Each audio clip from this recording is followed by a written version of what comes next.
Hello, this is a bit of a different video today because for once I'm in front of the camera. I usually spend my time behind the camera, mainly because I make loads of mistakes, as you'll see in the amount of cuts that end up in this video. But today I wanted to talk to you about the PMR 446 Sunday Night Net because last Sunday we had 105 people call in, which is absolutely mind-blowing. 105 people across the surrounding counties called into our net. Now, the previous record was 93, which Pete and Andy and the other group members all set a few weeks ago. But last Sunday we beat it, and we're hoping that this Sunday and every Sunday moving forward we can grow the numbers and beat this amazing record. So PMR 446 is a license-free band across the whole of the UK that started around 25 years ago, I think 1999 or 2000, around that time. And during the day it's full of users like schools, cranes, parking wardens, security, groundskeepers, anyone you can imagine. But as the business day comes to an end around 5 or 6 p.m, 95% of the activity on there drops, meaning that we go on and take advantage and have conversations and a laugh and make some really long distance contacts as well as short distance as well. So the PMR 446 Sunday Night Net was something I started around 4 years ago, maybe a little bit longer, and it was on channel 8 at 8 p.m, and it's grown and changed since then. So the net now is on channel 6 because of congestion on channel 8 at 7 o'clock instead of 8, and this was mainly to benefit those who were going out on hills and moorland in all weathers operating the radio. We also have a tech and test net on a Sunday night, which means that people can go on and test radios and make other contacts, and things have grown recently now to the point where during the evenings 4 or 5 channels in the northwest can be active with nets and conversation. As I said, last Sunday we hit 105 check-ins on the net, which is something that's completely unheard of, and it's something you never achieve on 2 meters or 70 centimeters FM. It is possible on the UKACs, but as far as FM goes, it's really unheard of. And we had some really good distances involved too. I was on high ground in Manchester and picked up stations and spoke back to them down in Kidsgrove to the south, which is well over 25 miles away, and Southport in the north, which is well over 30 miles away. And what's interesting is the Southport and Kidsgrove stations could communicate as well over 50 miles,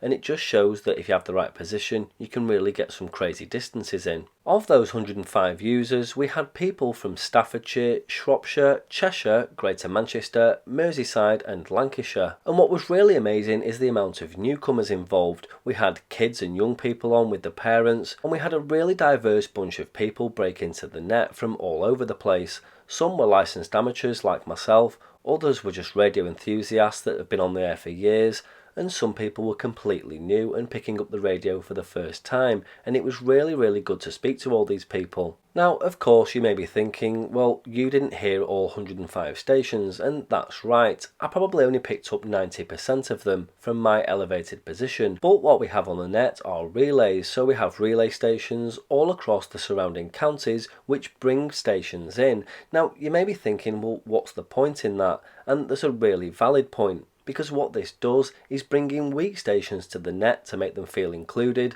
and also drive small pockets of activity. So if you have a station in Kidsgrove that's not picking anybody up, but can be heard by a distant relay station and talk to them, and you have a station in Crewe that's in the same situation, you may just find that the Kidsgrove and Crewe stations actually hear each other, and what these relay stations do is provide and grow pockets of activity. I hear comments from people all the time on social media and on YouTube saying there's nobody in my area, but by having these relay stations and branching things out, we hope to stimulate activity so that there is activity in your area. So if you go on and nobody's on, keep calling out, because one Sunday somebody may hear you and then things will grow. We also have a Facebook group, which is the Sunday Night PMR 446 Net, and I know a lot of people hate Facebook, I'm one of them, but I use it to keep in contact with all these people and grow the net and grow activity, and it's also a good place to post about ad hoc net, so if you want to go up to a high location and call out on 446, then you can put a message in the group first, and hopefully someone local will come on the radio. Now, I'm sure some of the newcomers will be worried about etiquette, and etiquette is something we don't really focus on. All we ask is that people come in with their name and location, and if they can't be heard, keep shouting because eventually we'll get to them. I've had comments from various people moaning about CB etiquette and all that stuff being used, but it really doesn't matter. If somebody wants to say Roger or Roger Dodger or on the side or break, then we welcome that. As so-called self-elected net controllers, me, Pete, Max, Andy and all the other guys on the net who run the net can't realistically lecture people on etiquette. If people want to say break or Roger, then feel free to do so. It's a license-free band. The only thing to really focus on is not using bad language because of course we have young net users involved as well. Somebody else mentioned call signs and allocating people call signs, but again, I personally think it's just a waste of time and puts people off. If somebody wants a call sign, then they can do the foundation license, which I'll come to in a second. So all we ask is that you come in with your name and location, keep things polite, and as far as etiquette goes, that's really as far as we go. We don't make things too technical on the net either, so we'll give a signal and an audio report, but as far as radio jargon goes, that's pretty much it. Now, the last point to cover is the legality of things. PMR 446 is a license-free band, but there are certain parameters that have to be followed, such as the half a watt power limit. Now, please don't jump on me in the comments about what power and radios other people use.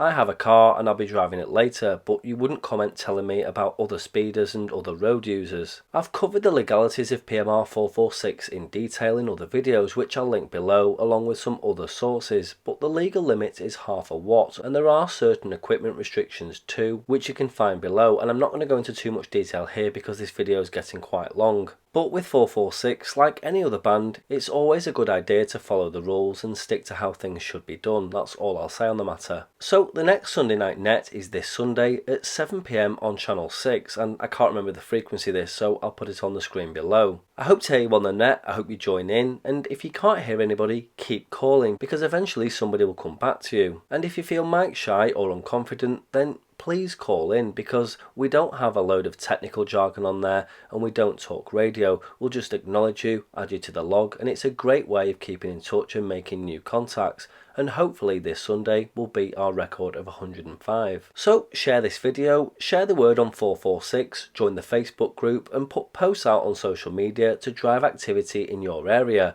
and hopefully, like we did with Meshtastic, we can make PMR 446 on a Sunday night a nationwide event and get thousands of users on the air.